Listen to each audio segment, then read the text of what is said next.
शिवरायांचा आठवावे रूप, शिवरायांचा आठवावा प्रताप.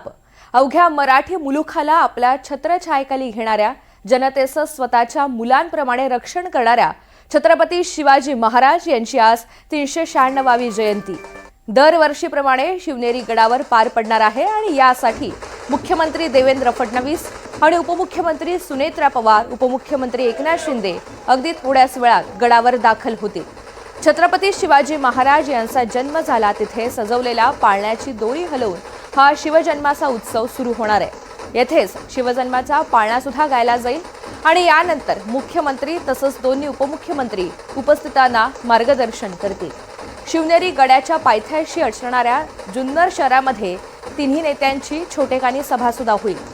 या दरम्यान बाल शिवाजीच्या पुतळ्याला पुष्पहार अर्पण करून आदरांजली वाहिली जाईल. त्यामुळे आजच्या शिवजयंतीच्या सोहळ्याच्या निमित्तानं या कार्यक्रमाची आता तयारी पूर्ण झालेली आहे. काही वेळातच मुख्यमंत्री आणि दोन्ही उपमुख्यमंत्री इथे दाखल होतील.